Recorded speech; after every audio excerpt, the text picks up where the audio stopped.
Makita magid niya sa tuyom nga tambok jud kay mga unod o di ba lami jud kaayo lamian kay mong kilaw karon og tuyo mga ansi. So for today's video ang akong pares nag-andam na siya kay ang plano lagi na mo nga mag-date mi sa hunasan. Manguha na siya karon og tuyom. Gabi ini siya mga alas 8 na gid siya sa gabi sa mo gid ang among trip karong gabi una nga manguha mi og tuyom. Pag ang ako manghod nagikan pa ni siya sa Santo Niño amo na siya gikuha kay para ni kauban na nga nguha o tuyom. So kini nga mga panahon nagandam na ni ani kamong dadunon dito sa Baybayon, nagsugban na dami diri og isda nga gisugatan na mo sa mga bagong nakabuo dito sa daig no. Tapos nagandam na yung kanon, yung suka, tuyo kay para pag-abot dito sa alboda gayud sa kaon. So manuyom mi karon, may food trip. Suga ibay. Oh, di ba? Si Urchin. Og sa way langan-langan o mao na gid nila mga kuha, mga auntie, mga uncle o daghan kay tuyom. So nagbalon na mi og rice.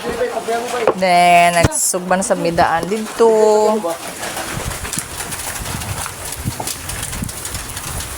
So during nga portion nagkabisi na sila og pangtanggal sa mga tunok-tunok sa tuyom kay para ready na dayon limpyuhan og makaon na dayon namo kay kutumay na gid na siya nga mga panahon ginuko alas 9 na ni sa gabi wa pa mi panihapon medyo kaayo itoslo sa suka ning tuyom ba. So naglisod pa gid taon na siya og alsa ang tuyom kay daghan naglikod kaayo mga ansi. So nag-design na pud akong pares nga siya na lang gid ko no amo volunteer og limpyo pero wa gid gihatag kay siya lagi ko no. So maginahinag yung limpyo ani nga di ka matunok kay na o matunok lagi maihian gayud for ba lagi na ilaingon nga ang tambal ko na natunog sa tuyom kay ihian ra kay para mawala ang la sa tuyom. Okay sa may naka-experience ana comment lang dira sa comment section.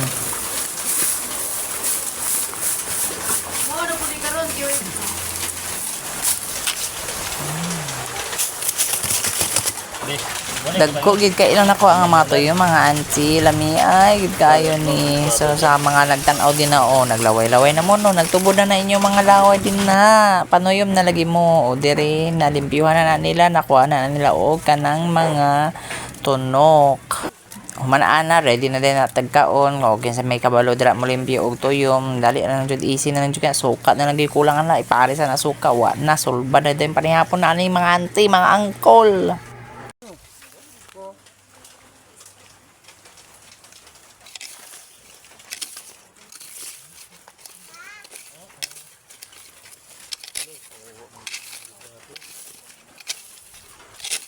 So careful lang kita ani maglimpyo sa kuan tuyom kay na laro bagyo kay ni makatunok.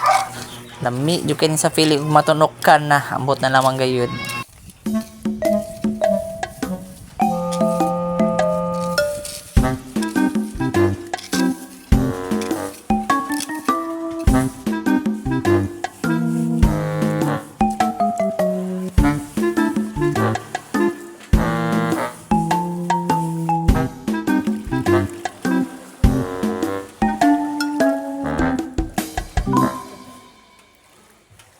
O, di ba mga dagko kay unod ang mga tuyong mga auntie. O.